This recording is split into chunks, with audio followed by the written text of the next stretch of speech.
Hey guys, welcome to a new video. My name is Harmon. Today I'm back in Tacoma, Washington with another unfortunately horrific case of a young 12-year-old girl who was murdered. I'm going to walk to the public park where she was murdered at, and along the way I'm going to tell you guys the story of what happened to her. So this story starts on March 26th, 1986. A young 12-year-old girl by the name of Michella Welch was hanging out with her siblings, and they had ridden to the public park, which is called Puget Park, not terribly far away from where they lived.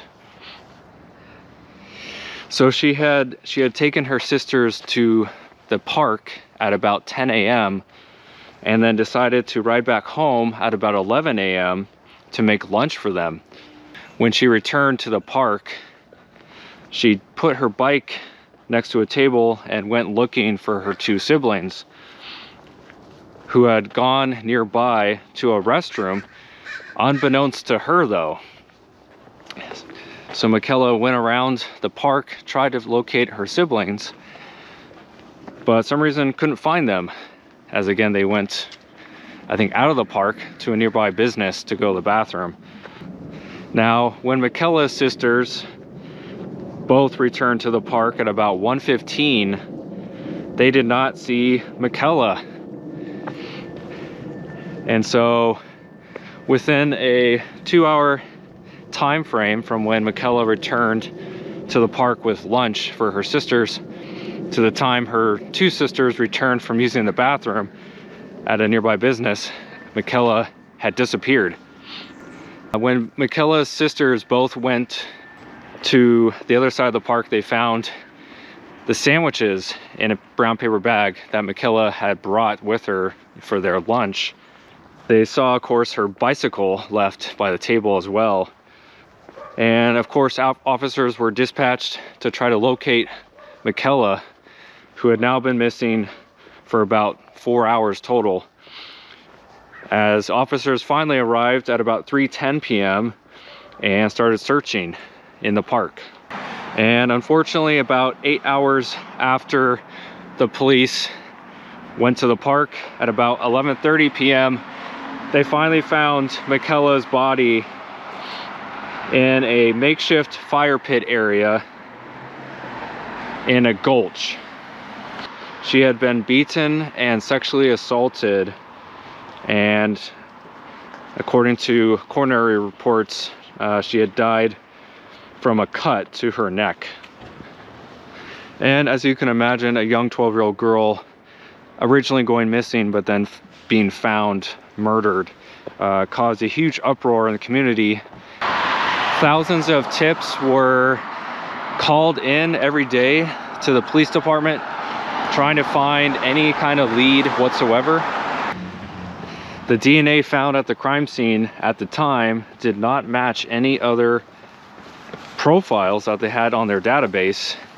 And because of another murder pretty close by, which I'm actually going to go film, another young girl was murdered nearby here. So originally police thought there might have been a link between the two, as in it might have been the same killer. Make sure you check out next week's episode, which will be that other girl who was murdered. But anyway, in May of 2016, a good 30 years since she was murdered, the police department and the investigative units were finally able to piece together a DNA profile that actually matched, including the main suspect. Now, in May of 2018, Tacoma police were able to give approval to a company called Parabon Nanolabs for the DNA data for Michella Welch's killer. They wanted to make sure that they could upload all that information to the database. And lo and behold, they came across two suspects that matched the DNA profile. They were brothers, Gary Charles Hartman and his brother. And at this point, they were placed under surveillance. Now, on a quick side note, I looked at a bunch of crime scene photos, and it looked like the photo taken, it looked like it was from this angle. There was tape right there, and I believe a police car. And again, from what I've been told, all the articles I read, she was found kind of in a gulch, which looks like it would have been down there a little bit.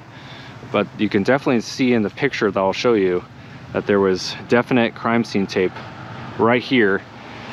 And you can tell that the houses are identical. So this is the angle, at least where the crime scene tape was. Her body, I think, would have been a little bit farther down.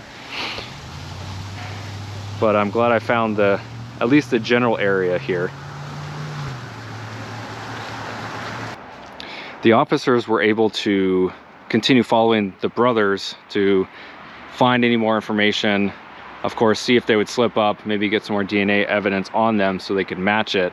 And lo and behold, they did. They followed Gary Hartman into a restaurant where they obtained a napkin and were able to get a DNA evidence off the napkin, and were able to match it to the DNA found at the crime scene. Gary was working as a community nurse specialist at Western State Hospital and had a clean criminal record, but they were able to match his DNA. They arrested Gary Charles Hartman, who was 66 at the time, with her murder. You might be wondering why they couldn't locate Gary 30 years ago. Why did it take so long? And because Gary didn't have a criminal record, his DNA was not in the database at the time, like his fingerprints and all that was not in any kind of database. And so they weren't able to do any kind of matching until they finally got the break that they were looking for, although it took 30 years from the napkin. And he was sentenced to 26 years in prison, which in my opinion is not very much. Gary cried throughout the entire proceeding, and he was quoted as saying, "I am so sorry. God knows I'm sorry, and that doesn't help. I am just sorry." Now, a little background on Gary Hartman. I guess from what I've been reading, his father gave him alcohol to make him a man, and his mother got him hooked on pills and claimed his childhood was very much indicative of abuse.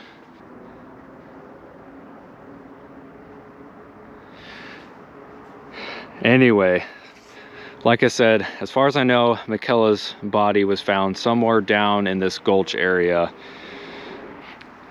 which is just so sad. It's such a waste of life. Someone who was, barely just starting her own life and was simply just trying to be a good sister, going to get lunch for her two sisters, hanging out with them, riding her bike, just doing what every kid would do.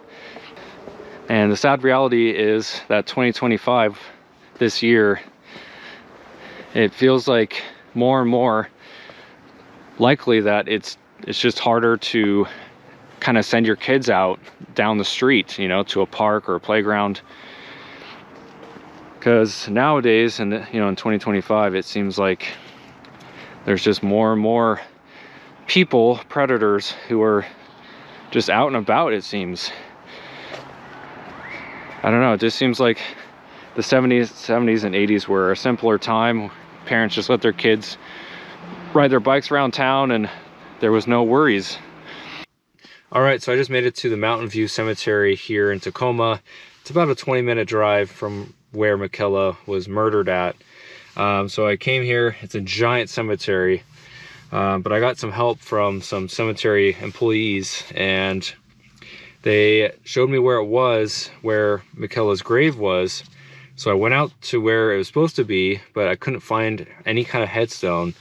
And the the manager of the funeral home or cemetery here, he actually came outside and physically looked with me, and he brought like his book out and was trying to like find it, and he said, oh, I guess she doesn't have a headstone, like she's buried here but she doesn't have a headstone. And he showed me where he thought exactly where her grave was, but because I can't really show you any kind of actual headstone, I'd just be showing you a blank piece of grass. And so just kind of unfortunate, because I was just really hoping that I could show you guys her headstone, but unfortunately Michella Welch, she just doesn't have one. Anyway, I'm gonna head out of here. It is freezing. I've been filming all day, so I'm gonna head out. But again, rest in peace to Michella, and until next time, my name's Harmon. I'll see you guys hopefully on the next one.